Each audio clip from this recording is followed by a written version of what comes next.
அனைவருக்கும் வணக்கம். இப்போ 10ஆம் தேதி நம்ம கேஸ் கோர்ட்டுக்கு வந்தது. அதுக்கு முன்னாடி நம்ம கேட்டிருந்தோம். இந்த மாதிரி general diary, AR copy, call record 14 பேத்துக்கு கால் ரெக்கார்டு வேணும் அப்படின்னு ஒவ்வொருத்தவங்க ஃபோன் நம்பராக எழுதி கேட்டிருந்தோம். அப்புறம் சிசிடிவி பதிவு 26 ஃபைல் ஓடாமல் இருக்குது. அந்த ஃபைல்லாம் ஓடாமல் இருக்கிறதுக்கு காரணம் என்ன, ஏன் ஓடலை அப்படிங்கிறத கேட்டிருந்தோம். அப்புறம் அரசு மருத்துவமனையோட சிசிடிவி ஃபுட்டேஜ் கேட்டிருந்தோம். திட்டத்திட்ட கடந்த ஒரு வருஷ காலமாக நம்ம கேட்டுக்கிட்டு இருக்கோம். இவங்க ஒவ்வொரு டைமும் வாய்தா வாய்தா அப்படின்னு சொல்லி நாட்கள் கடத்திக்கிட்டே போயிருந்தாங்க. இப்போது 10ஆம் தேதி அவங்க அவங்களுக்கான வாதத்தை வைப்பாங்க அப்படின்னு தான் நம்ம போயிருந்தோம் கோர்ட்டுக்கு. அன்னைக்கு பார்த்தீங்கன்னா, இப்போ புதுசாக ஒரு சட்டம் ஏற்றிருக்காங்க இல்லைங்களா, 3 இது ஏற்றிருந்தாங்க. அதை கண்டித்து அதுக்கான போராட்டம் வக்கீல்கள் பண்ணிக்கிட்டு இருந்தாங்க. அதனால நம்ம தரப்பு வக்கீல் அன்னைக்கு வரல. கோர்ட்டுக்கு அவங்க வரமாட்டோம் அப்படின்னு சொல்லிட்டாங்க. ஏன்னா எல்லா இடத்துலையுமே 12ஆம் தேதி வரைக்கும், அதாவது நேற்று வரைக்குமே போராட்டம் நடந்துக்கிட்டு இருந்துச்சு. அதனால நம்ம தரப்பில் வக்கீல் வரல. ஆனாலும் நம்ம ஐயா பாப்பாமோகன் ஐயா என்ன சொன்னார்னா, அம்மா நீங்கள் போங்க, அவங்க வாதம் வச்சாங்கன்னா என்ன சொல்கிறாங்க அப்படிங்கிறத நீங்கள் கேட்டுக்கிட்டு வாங்க. நம்மளுடைய தோழர்களும் அங்கே வெளியில் நிற்பாங்க, ஆனால் கோர்ட்டுக்குள்ளார வரமாட்டாங்க. அவங்களும் உள்வாங்கிக்குவாங்க. நீங்கள் போயிட்டு பார்த்துட்டு வாங்க, அவங்க என்ன சொல்கிறாங்க, எப்படிலாம் வாதம் வைக்கிறாங்க, நம்மளுடைய வாதத்தை வச்சாச்சு, அவங்க என்ன சொல்கிறாங்க அப்படிங்கிறத நீங்கள் கேட்டுக்கிட்டு வாங்கம்மா, அதுக்கேற்ற மாதிரி நம்ம அடுத்ததாக நம்ம பதில் சொல்லிக்கலாம் அப்படின்னு சொல்லியிருந்தாங்க. சரி, நாங்களும் அரசு தரப்பு வக்கீல்லாம் வரலான்னு சொன்னாங்க. சரி, அவங்க வருவாங்க, கண்டிப்பாக நம்ம கேட்குறதுக்கு அவங்க பதில் கொடுப்பாங்க அப்படின்ற ஒரு முழு நம்பிக்கையோடு தான் கோர்ட்டுக்கு போனோம். கோர்ட்டுக்கு போன உடனே அவங்க புலனாய்வுத்துறை நம்ம கேட்ட அத்தனைக்கும் ஒரு 4 பேப்பரில் எதுக்கு என்னென்ன பதில் சொல்லணுமோ அந்த பதிலை சொல்லி ஒரு 4 பேப்பரை கொண்டாந்து கொடுத்தாங்க. ஆனால் வக்கீல் எதுவுமே பேசலைங்க. அவங்களுடைய வக்கீல் எதுவுமே பேசாமல் அந்த 4 பேப்பரை மட்டும் நீதி அரசர்கிட்ட கொடுத்தாரு. ஏன் நீங்கள் எதுவும் பேசலையாங்கிறதுக்கு நாங்கள் அடுத்த தடவை பேசிக்கிறோம் அப்படின்னு சொல்லிட்டாரு. உடனே நமக்கு ஒரு காப்பி கொடுத்தாங்க. சரின்னு நம்ம அந்த காப்பியை வாங்கிட்டு நம்மளுடைய வக்கீல்கள் எல்லாருக்கும் அனுப்பி வச்சுட்டு, சரி அதில் என்ன தான் எழுதியிருக்கு அப்படின்னு பார்ப்போம் அப்படின்னு சொல்லி படித்து பார்த்தோம். அதுக்கு அவங்க எந்த அளவுக்குலாம் பதில் சொல்கிறாங்க அப்படிங்கிறத பாருங்கள். உண்மையை கண்டுபிடிச்சி கொலைகாரனை வெளிச்சத்துக்கு கொண்டுக்கிட்டு வருவாங்க அப்படிங்கிறதுனால தான் நம்ம வழக்குக்கு புலனாய்வுத்துறை வேணும் அப்படின்னு 4 நாளாக பச்சை தண்ணி கூட நம்ம குடிக்காமல் போராடி புலனாய்வுத்துறை தான் நம்ம கேஸுக்கு வேணும் அப்படின்னு சொல்லி கொண்டுக்கிட்டு வந்தோம். ஆனால் அப்படி இருக்கக்கூடிய புலனாய்வுத்துறை உண்மையான குற்றவாளியை வெளியே கொண்டுட்டு வருவாங்க அப்படின்ற முழு நம்பிக்கையோடு கொண்டுட்டு வந்த அந்த புலனாய்வுத்துறை என்ன பண்ணுதுன்னா, அன்னைய தேதியிலிருந்து இன்னைய தேதி வரையுமே குற்றவாளிக்கு தான் துணை போய்கிட்டு இருக்கு. இப்போ நம்ம கேட்கக்கூடிய தகவல் நமக்கு வேணும் அப்படிங்கிறனால தானே நம்ம கேட்குறோம். ஆனால் அவங்க என்ன பதில் சொல்கிறாங்க அப்படின்னா, இப்போலாம் போலீஸ் ஸ்டேஷன்லாம் பார்த்தீங்கன்னா இந்த ஜென்ரல் டைரிலாம் மெயின்டைன் பண்ணுறதில்ல, எல்லாமே ஆன்லைனாக ஆகிடுச்சு, அதனாலலாம் கம்ப்யூட்டரில் சிஸ்டத்தில் இருக்குது, அதை எடுத்து தர முடியாது அப்படின்னும்.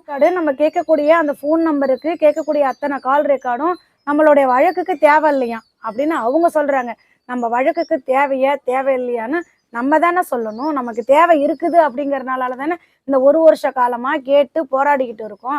ஆனால் நீங்கள் கேட்கக்கூடிய இந்த 14 நம்பரும் நாங்கள் தர முடியாது, இது உங்கள் வழக்குக்கே தேவையில்லை, நீங்கள் காலம் கடத்துறதுக்காக இந்த மாதிரி பண்ணிக்கிட்டு இருக்கிறீங்க அப்படின்னு ஒரு பதிலை கொடுத்துருக்குறாங்க. இந்த சிசிடிவி ஃபுட்டேஜுக்கு என்ன பதில் கொடுக்குறாங்க அப்படின்னா, அதாவது நாங்கள் காப்பி பண்ணக்குள்ளே அது ஏதாவது எரேஸ் ஆகிருக்கலாமா பாருங்கள். எத்தனையோ இதை கொடுப்பாங்களாம், தேவையில்லாத போயிட்டு நம்ம கள்ளக்குறிச்சியில் போராடுறது, கலவர வழக்கு இதெல்லாம் கொடுப்பாங்களாம். இதெல்லாம் காப்பி பண்ணக்குள்ளே அவங்களுக்கு எதுவுமே ஆகாதுங்க, எந்த ஒரு ஃபெயிலும் ஆகாது, எதுவுமே எரேஸ் ஆகாது. ஆனால் நமக்கு தேவையான ஃபைல் மட்டும் அவங்க காப்பி பண்ணக்குள்ளே எரேஸ் ஆகிடுமா. அதெல்லாம் காப்பி பண்ணக்குள்ளே ஏதாவது ஆயிருக்கும் அப்படிங்கிற பதிலை கொடுத்துருக்காங்க. இதுதான் ஒரு சிறப்பு புலனாய்வு குழு செய்யக்கூடிய ஒரு வேலையா அப்படிங்கிறத நீங்களே சொல்லுங்கள். உண்மையை கண்டுபிடிக்கணும், நடந்தது என்ன அப்படிங்கிறது உலகத்துக்கு தெரியணும், குற்றவாளிக்கு தண்டிக்கப்படணும் அப்படின்னு சிறப்பு புலனாய்வு குழு போட்டு விசாரணை பண்ணுங்க அப்படின்னு சொன்னால் அவங்க எப்படியாப்பட்ட ஒரு பதிலை சொல்றாங்க அப்படின்னு பாருங்க. அப்போ ஒரு வழக்குக்கு தேவை அப்படிங்கிறதுனால தானே நம்மளுடைய வக்கீல் கேட்குறாங்க.